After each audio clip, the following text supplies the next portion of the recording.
Je me présente. Je suis Gaëlle. Je suis un être multidimensionnel qui habite sur les multiples dimensions de la planète Terre, comme vous pouvez le voir dans la matière, dans la 3e dimension. Et aussi, peut-être, vous pouvez le voir et le percevoir et le reconnaître dans la 4e, 5e, 6e et autres dimensions. Nous venons tous de ces différentes sphères. Ceci dit, notre cerveau, notre calibrateur intérieur, s'est connecté depuis ce corps à la réalité de la 3e dimension sur la planète Terre, cette matérialité, cette densité. En ce moment, sur la planète, il y a des gros changements qui se font, énormes changements. Depuis plusieurs années, on est présent au fait que la vibration, les fréquences sur Terre changent. La résonance de Schumann est en train de changer. Différentes vibration sur Terre n'est pas fixe. La vibration de la Terre, elle fluctue. La résonance de Schumann est une moyenne de tout cela. Il semblerait que les facteurs changent. Nous sommes des êtres énergétiques. Nous sommes des êtres vibrationnels. Qu'est-ce que ça veut dire? Si on regarde, on est fait d'un corps physique qui est fait de différents systèmes, qui sont faits de différents organes, qui sont faits de cellules, qui sont faits d'atomes, qui sont faites de particules de plus en plus petits. Si on va à la dimension du corps physique, vous et moi, on peut parler, on échanger.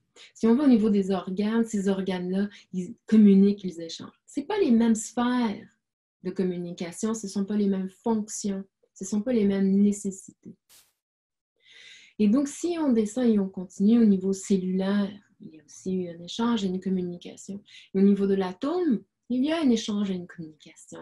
Et plus on continue jusqu'au plus petit qu'on a trouvé jusqu'à date, à chaque fois qu'on arrive dans cette sphère de dimension, on arrive à une nouvelle fréquence, à une nouvelle vibration, une nouvelle information, une nouvelle forme d'information qui est utilisée et échangée pour créer, démolir, reconstruire, perpétuer. Alors souvent, on se demande, mais qu'est-ce que c'est que ces différentes dimensions? Je suis un être multidimensionnel. Qu'est-ce que ça veut dire? Bien, ça veut dire que je suis présente de cette partie de moi que je suis, comme je suis aussi les cellules, comme je suis cet organisme qui interagit avec d'autres organismes dans la 3e dimension, dans la matière. Mais je suis aussi à d'autres niveaux, car tout a un champ électromagnétique. Et oui, de plus en plus, on est présent au fait qu'il y a différents mouvements des énergies qui créent des champs électromagnétiques. Et plus on s'éloigne de la Terre, plus ces champs électromagnétiques se dissoudent, se transforment, arrivent à d'autres niveaux.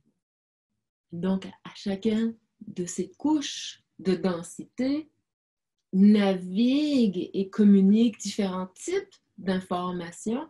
Et nous avons la capacité d'ajuster notre centre de soi. Qui suis-je? Est-ce que je suis ça? Est-ce que je suis la douleur de mon foie, la douleur de mon bas de dos, mes hormones qui m'influencent? Je suis quoi? Je suis tout ça. Tout dépend de où je mets ma présence, je vais pouvoir l'influencer. Je vais pouvoir créer une intention de transformation ou pas. Par exemple, si je respire dans ce corps, ce simple geste va l'influencer. Si je respire tranquillement, ça va l'influencer à se calmer. Si je respire avec beaucoup d'agitation, je vais l'exciter. Je rentre de l'énergie dans mon corps, et bien j'ai plus d'énergie, j'ai plus d'oxygène, j'ai plus de feu pour faire de la combustion et aller à l'action ou aller à toutes sortes d'états. Mais donc, si j'amène ma conscience dans les différents corps énergétiques que j'ai, je peux donc accéder à l'information de ces corps-là et au type d'information qui est échangé dans le monde dans lequel ce corps vit, appartient, est fait de. Donc, quand je dis que je suis un être multidimensionnel, comme vous, cela veut dire que je désire, je démontre, j'actionne les différentes expériences, outils que je connais pour vibrer dans ces corps-là, pour pouvoir créer et relationner à partir de ces corps-là, dans ces dimensions-là. Ce que j'ai envie de vous dire, ça peut être super intellectuel et conceptuel, tout ça. Moi, j'ai envie de vous dire que moi, j'en vis l'expérience.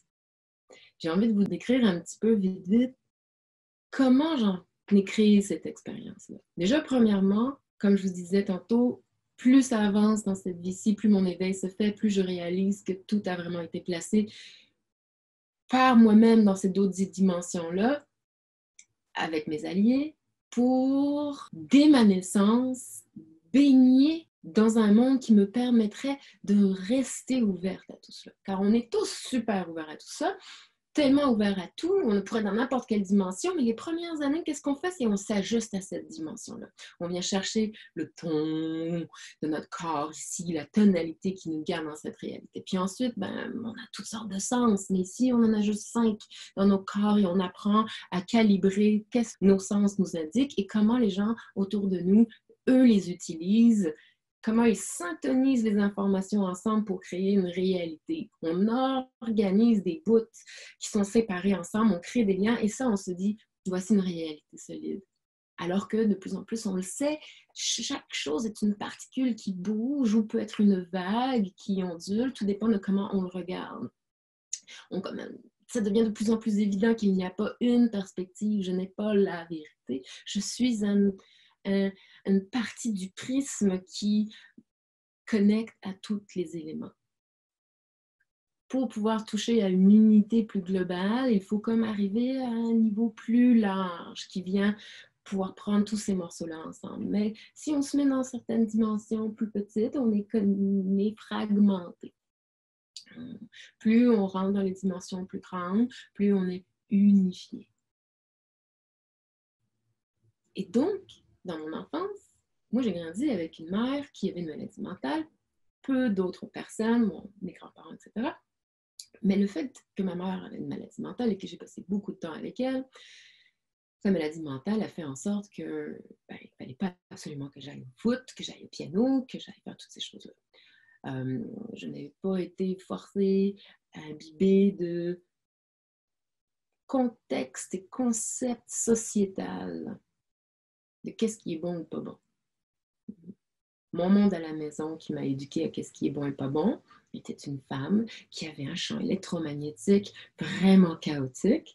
Et moi, pour ma survie, il fallait que je reste éveillée énergétiquement à son monde pour ensuite ajuster, sentir ses mouvements psychiques pour ne pas la stimuler d'une façon qui ferait en sorte que je ne mangerais pas plus tard. L'idée, c'était de la garder calme. Bon, déjà, cette enfance m'a gardée dans un espace très sensible et très ouvert, très aux aguets, aux petites subtilités qui créeraient un changement psycho-physico-émotif. Ensuite, dans cette ouverture-là, j'ai continué à avoir beaucoup d'influence par le yoga, le bouddhisme. J'ai passé beaucoup de temps à étudier différentes spiritualités et à passer des jours, des semaines, des mois dans des retraites, dans des écoles spirituelles, dans des universités bouddhistes, toutes sortes d'expériences qui m'ont gardé à pratiquer ces antennes énergétiques et à les développer, à les décoder, à trouver différentes cartes qui me permettaient de créer une structure conceptuelle pour que mon mental puisse faire du sens de toutes ces énergies. Ensuite, j'ai étudié en massothérapie, ce qui est vraiment chouette. Au travers de ça, j'ai eu des initiations au Reiki qui ont vraiment activé encore plus le mouvement de l'énergie, de l'univers à passer au travers de moi et d'activer différents centres de conscience pour pouvoir me connecter. Ensuite, j'ai étudié à l'école de Barbara Brennan pendant 4 ans, qui est une étude assez poussée justement sur les champs électromagnétiques. Le contexte de l'école de Barbara Brennan est de rentrer dans un mode de guérison, de venir aider les gens en travaillant leur champ électromagnétique pour les aider avec les déséquilibres mental, émotionnel, physique, spirituel, holistique, multidimensionnel. Moi, ce qui m'a toujours fasciné dans ces études-là, c'est toujours dans un contexte de comprendre ce véhicule. J'appelle ceci mon véhicule humain. J'ai une conscience qui vient habiter les différents corps que j'ai.